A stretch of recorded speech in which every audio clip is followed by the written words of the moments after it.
Hey, what's up, guys? So today we're gonna take this park from a barely any PokéStops, one gym, to a super great place to play Pokemon Go.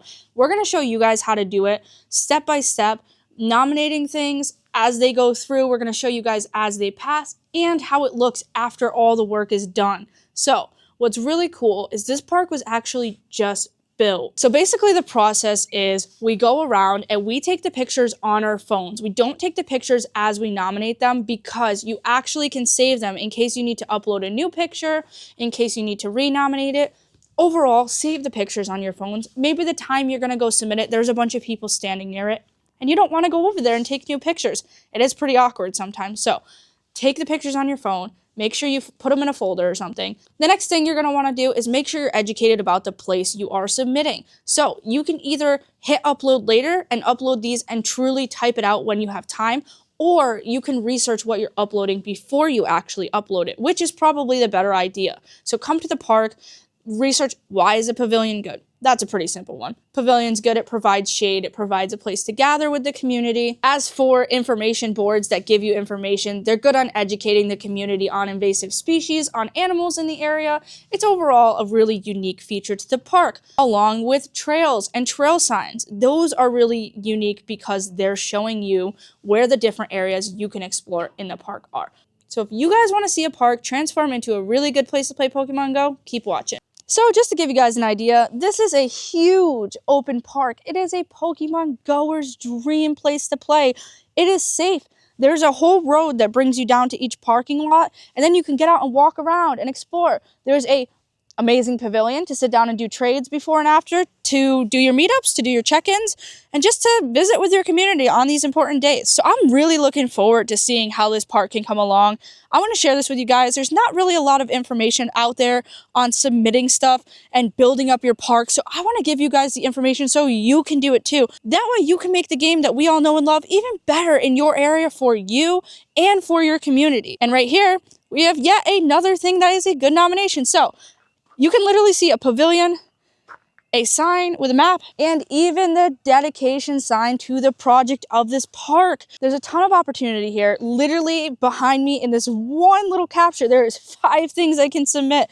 There's the pavilion, there's these information boards, there's a trail marker, and there's the conservation project sign, as well as the map. Looking at a trail map is actually a great source of inspiration for things to submit. You might find things here that you didn't even know existed. You might find benches, you might find where the plaques are, where the pavilions are, and you didn't even know where they were without looking at your local trail map. Trails and parks are a great place to start because there are usually markers scattered throughout the entire thing. Those are all eligible nominations, and you can keep submitting those for loads and loads of Pokestops to enjoy throughout your adventure. All right, so I'm gonna walk through how we would nominate this stop right here. There are a few of these plaques all over the park.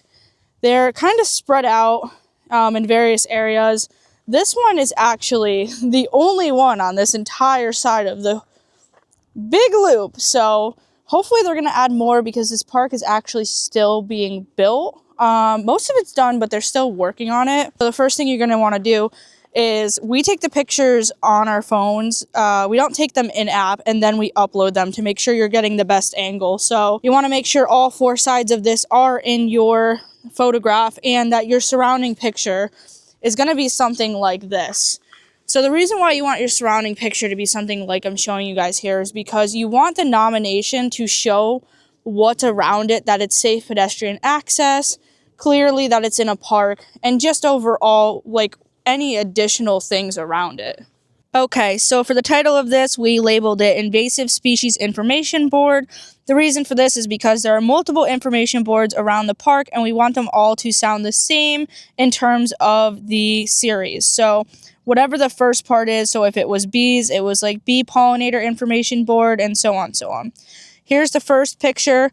Like I said, it's very clear. You want to have the entire thing in, and right now we are coming up with a description. So I would basically put this section in your description. Oh, look, there's a little bug. And if you're having trouble like copying all of that, something that I find helpful is using the voice to text on your phone and just reading it out and copying like exactly what it says if it's telling you information about it. And then for additional information, you're gonna wanna put stuff like It's located on a walkway in the park, blah, blah, blah's name.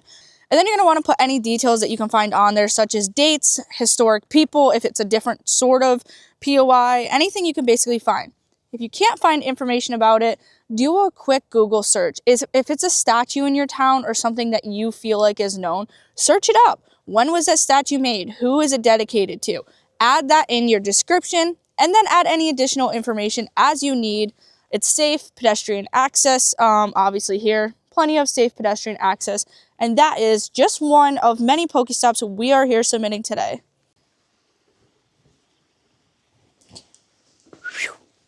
So, the first one that currently went live is this information board. Luckily enough, one of the first things that they put in the park was these information boards. So they are all over. It is a freaking dream to have these as a submitter because there's just a ton to submit. They are all unique. They all talk about something different and give information, and they are spaced out perfectly. So I'm looking forward to making more Pokestops here and more gyms, and also just making it a great place for Pokemon Go players to play Community Day, to do raid hours, spotlight hours, and just a great place to gather and hang out. So if you want to see how this park comes along with Pokestops, gyms, more spawns, more action, and making it a great place for our community, make sure you follow along. And for now, enjoy the view.